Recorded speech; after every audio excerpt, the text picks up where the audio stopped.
cheio de espinha, eu não aguento mais, socorro, aí fica desesperado, né? Começa a fazer outras coisas para mudar esse tipo de comportamento, ou seja, eu estou feio, você vai chegar na sua mãe. Pô, mãe, queria entrar na academia, o que você acha, hein? Ficar fortão, bonitão para as meninas achar eu bonito, o que você acha?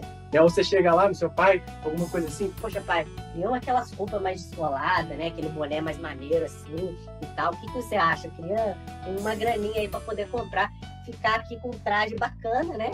E poder impressionar a galera. Então, vocês começam a mudar um pouco o comportamento porque você começa a estranhar que o seu corpo está modificando. Então, isso é perfeitamente normal, a gente estranhar o nosso corpo, porque a gente estava acostumado com o corpo infantil e eles vêm apresentando algumas mudanças que assustam.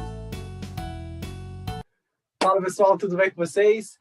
Eu aqui, com uma aula gravada, venho trazer um tema muito interessante para vocês, que é a fisiologia reprodutiva, também conhecida como sistema reprodutor masculino e feminino, ou melhor, masculino e feminino, né? E é um termo que tem sido deixado de lado, porque esse sistema reprodutor que a gente conhece, que é um tema muito aclamado dentro de sala de aula, é um tema que vocês gostam, que vocês têm muitas dúvidas, que vocês trazem muitas informações para a gente.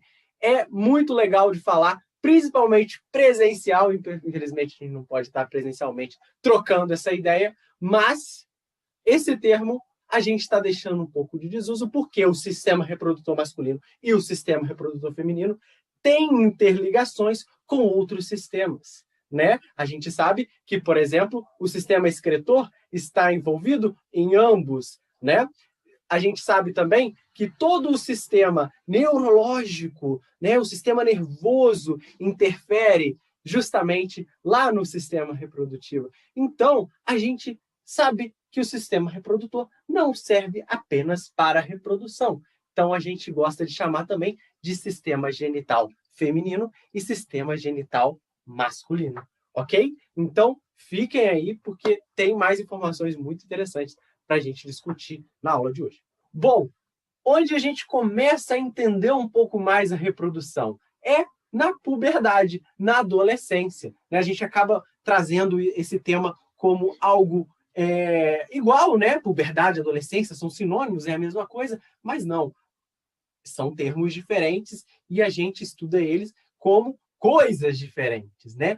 Uma coisa está atrelada à outra. Na adolescência, é uma mudança corporal, uma mudança cronológica na idade. A gente saiu da infância e está entrando na adolescência. É o meio termo entre a infância e a vida adulta. Então, essa fase de transição muito importante que muitos de vocês que estão assistindo essa aula, estão passando, né? Se chama adolescência. Ela envolve um monte de fator, né? Fator emocional, fator social. Muitos trabalham, né?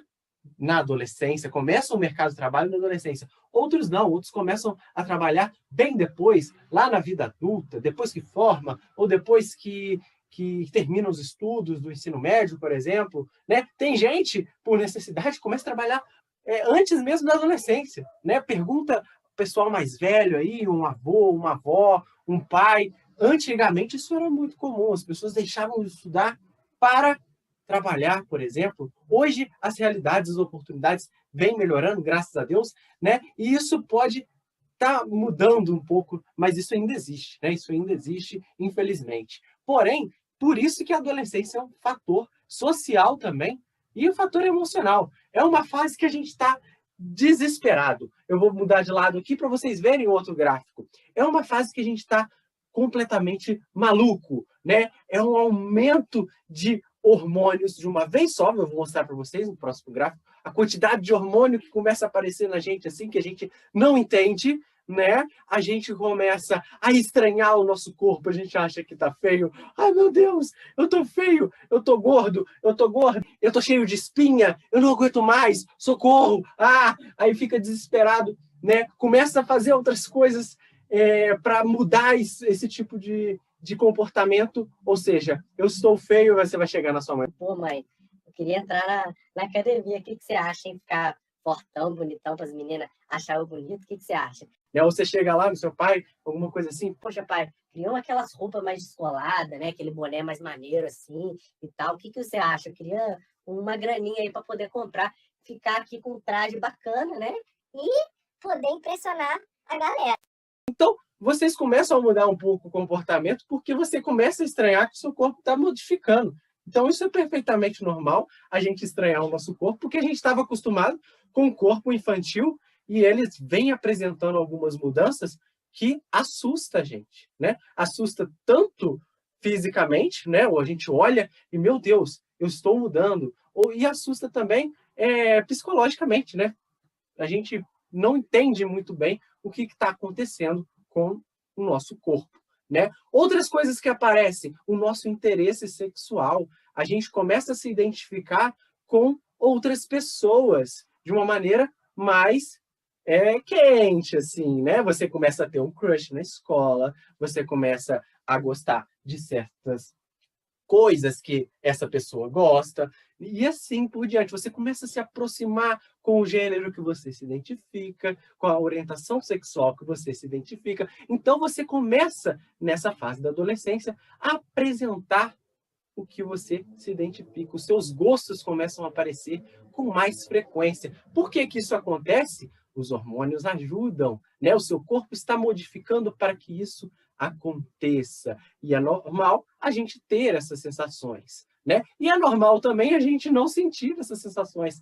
Tem muita gente que apresenta essas sensações mais tardiamente. E tem gente que nunca apresenta, né? É mais raro de acontecer? É mais raro. Mas tem gente, se você é um deles, né? Não se sinta excluído.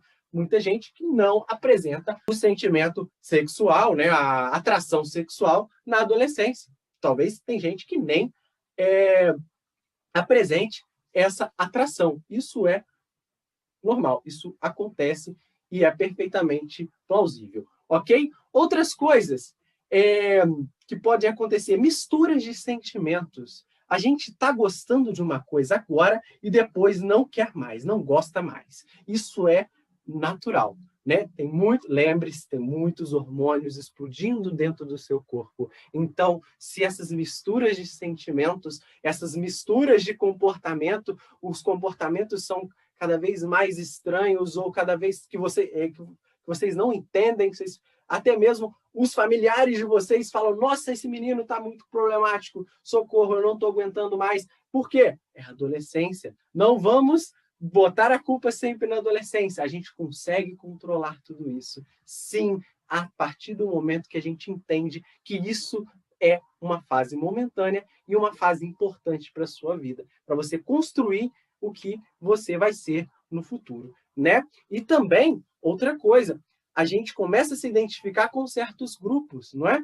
Então, dependendo do seu gosto, você começa a se aproximar de alguns grupos de amigos que gostam do mesmo gênero musical que você, que o mesmo time de futebol que você, que o mesmo esporte que você, que o mesmo grupo de dança que você. Então, você começa a adquirir bastantes amigos ali do seu círculo social, porque muitos deles estão passando pelo mesmo processo que você também passa.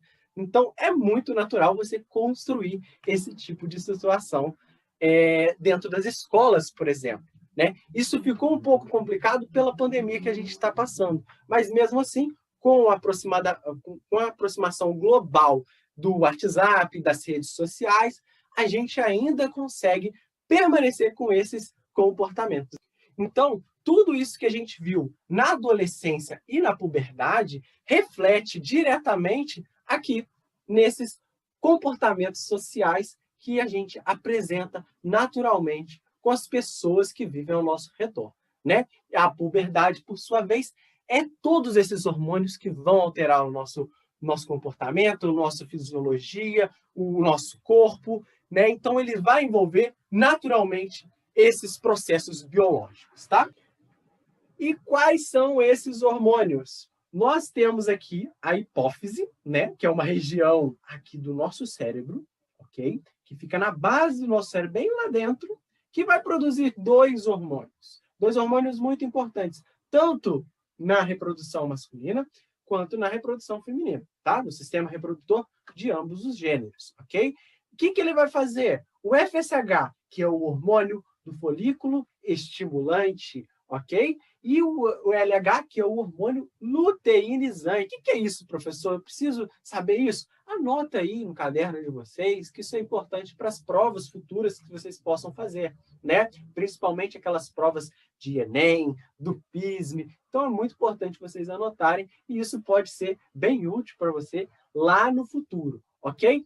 O amadurecimento dos ovários é responsável pelo hormônio folículo estimulante, que é o FSH. Então, os ovários lá na puberdade, né? A menina que ainda é uma criança, está entrando na pré-adolescência, ela vai começar a produzir o FSH, que vai ajudar no amadurecimento das suas gônadas, né? Dos seus ovários. Então, seus ovários vão ser amadurecidos, vão crescer de tamanho e vai ser responsável, esse hormônio vai ser responsável por regular todo o seu funcionamento. Olha só que interessante. Aí entra em ação outro hormônio, que é esse número 2, o hormônio luteinizante, o LH, que ele vai atuar na ovulação. Ele vai ajudar o óvulo a ser produzido, o óvulo a entrar em ação. E o que é o óvulo, né? Ou também conhecido como ovócito secundário, é o gameta feminino. É ele que vai ser produzido normalmente uma vez por mês, aguardando o espermatozoide para concluir a reprodução, certo?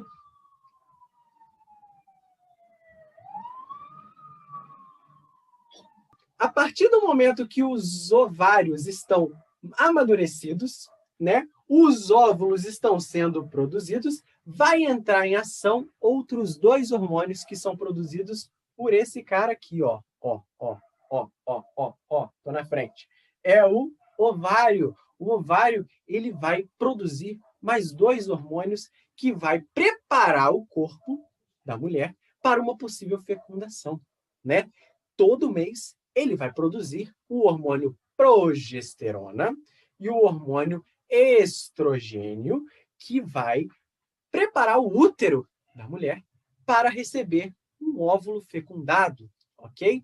A partir do momento que eu produzo um óvulo, que a mulher produz um óvulo, ele vai esperar o espermatozoide. Se ele chegar, todos esses hormônios que eu falei aqui do lado, vai estar preparando o corpo para o útero conseguir abrigar esse zigoto, né? Essa formação entre o espermatozoide, entre o óvulo, ok?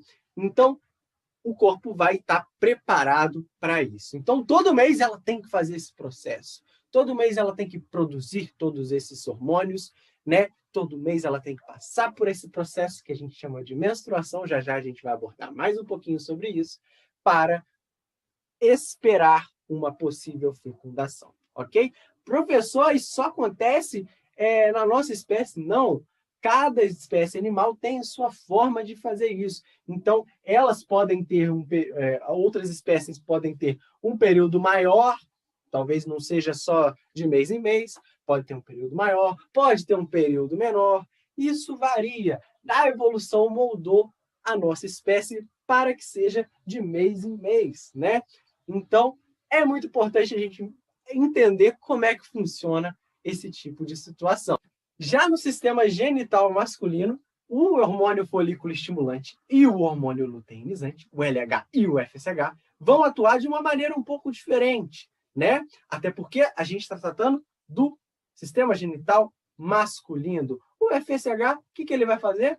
Ele vai estimular a produção de espermatozoides. Ele, além de ajudar a amadurecer os testículos, que é onde vai ser produzido esses espermatozoides, ele vai ajudar na produção desses espermatozoides. Então, produz aqui e ajuda a produzir lá embaixo. Olha só que interessante. Já o hormônio LH, o luteinizante, ele vai ajudar a produzir a testosterona. O que a testosterona faz? O que ela é importante? Ela traz características sexuais secundárias. Então, lá na nossa puberdade, quando a gente chega ali no 11, 12, 13 anos, o que os meninos começam a aparecer? As características sexuais secundárias. As barbas, os pelos em algumas regiões do corpo, o engrossamento um pouco das vozes, né? Um grande espichamento de tamanho, crescimento da caixa torácica e assim por diante, né? Então, essas características sexuais secundárias aparecem com o auxílio da testosterona. Mas, pessoa, mulher não tem testosterona, não? Tem sim, só que ela não tem testículo. Testículo produz testosterona. Só que tem um outro órgão, olha só que interessante, uma curiosidade para vocês. Um outro órgão que produz testosterona também, que tem tanto em homem quanto em mulher, que é os nossos rins. Tem uma glândula lá no nosso rins, chamada de adrenal, e ela é importante para produzir a testosterona, que vai ajudar a produzir diversos outros hormônios também, tanto em homem quanto em mulher, ok? Outra característica é que essa mesma glândula adrenal traz um outro hormônio muito importante para a gente, que é chamado de adrenalina, que é um hormônio da euforia, para a gente, né, ficar empolgado, né? Quando a gente vai, por exemplo, andar de montanha-russa, a gente fica todo elétrico, né? Todo empolgado. Ou quando a gente, por exemplo, está com medo, a gente precisa de adrenalina para correr, ou está com muita raiva, a gente precisa de adrenalina para fugir, para bater em alguém. Tô brincando. Não, bater não vai, não. Mas a gente precisa desses hormônios para luta ou fuga. Olha só que interessante. Então, outras regiões do nosso corpo também produzem hormônios que são importantes para diversas funções do nosso corpo e diversas situações também, não é verdade? Então, podemos continuar. Voltando para o ciclo menstrual, que a gente comentou em alguns slides atrás, muitas mudanças vão acontecer, né? Então, nesse período de mais ou menos um mês, 28 dias, para ser exatos, muitas mudanças acontecem fisiologicamente no corpo da mulher, né? Então, como que a gente começa a contar o ciclo menstrual? O ciclo menstrual começa a contar a partir do momento que a mulher menstrua. Olha só que interessante, né? Então, a partir do momento que ela menstruou pela primeira vez, o ciclo menstrual vai ser contado. A primeira menstruação da mulher, conhecida como menarca, começa o ciclo menstrual. A partir desse momento, ela vai menstruar até chegar na menopausa, que é o último ciclo menstrual da mulher, ok? Então, pensem comigo. A partir do momento que chegou a menarca, menstruou pela primeira vez, ela vai ter diversos ciclos menstruais. Alguns vão ser normais, 28 dias, bonitinho assim, outros vão ser mais curtos, outros vão ser mais longos, vai atrasar aí, vai preocupar um monte de gente, né? Então, isso vai acontecer, isso é normal. Ter alterações no ciclo menstrual é perfeitamente normal, né? Lembrando que a gente está trabalhando com o corpo ele é mutável, né? Psicologicamente, se a gente está nervoso com alguma coisa, vai alterar ciclo menstrual, vai alterar o estômago da gente, vai alterar tudo. Então, pensem comigo, não é sempre 28 dias. 28 dias é o que a gente estuda, sabe? É que é o ciclo que geralmente acontece, é isso daí, ok? No dia 14, né? No dia 14, menstruou hoje. Daqui 14 dias, a mulher está ovulando.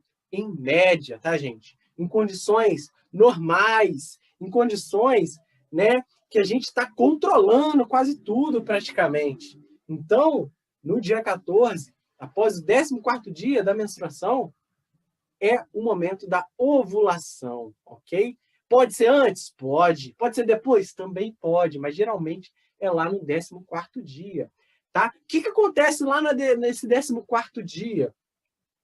Dá um pico de hormônio muito grande.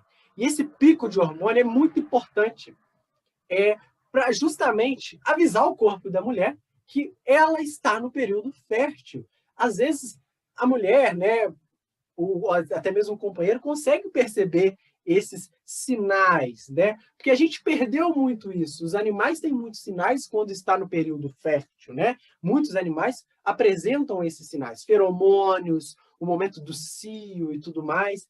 Os humanos perderam um pouco isso, né? Naturalmente perdeu isso conforme a evolução foi passando, né? Então, o que a gente pode perceber? Há um aumento na temperatura, bem sutil, mas há um aumento. Olha só que interessante. Aqui na temperatura. Então, no momento da ovulação, a temperatura aumenta um pouco. Vários hormônios estão atuando. Então, o apetite sexual também aumenta. Isso é natural. Isso pode acontecer também, tá? Então, o apetite sexual, nesse momento, aumenta. Então, se aumentou o apetite sexual, a chance de ocorrer um sexo ali é muito grande, não é verdade? Então, tá mostrando, opa, meu corpo tá querendo reproduzir. Aí cabe a você se quer reproduzir ou não. Então, tem que entender esses momentos aí e tomar cuidado com as gravidez indesejadas, né? Que a gente já trocou ideia sobre isso e é um ponto muito preocupante, principalmente na adolescência. Na adolescência, a gente está tratando da menstruação, está tratando de reprodução e tudo mais, né? O corpo entende que está pronto, mas, na verdade, ele está construindo ainda. Então, nem todas as peças estão bem encaixadas, né? O corpo ainda está crescendo. Então, ter uma gravidez ali não é muito interessante do ponto de vista fisiológico, né? E se a gente tratar do ponto de vista social, né, é muito mais embaixo esse buraco, não é? Porque a gente está tratando de adolescentes que ainda não terminaram os estudos, está tratando de adolescentes que ainda tem muita coisa para viver. Então, do ponto de vista social, essa história merece muito mais discussão do que só uma aula sobre ciclo menstrual, ok?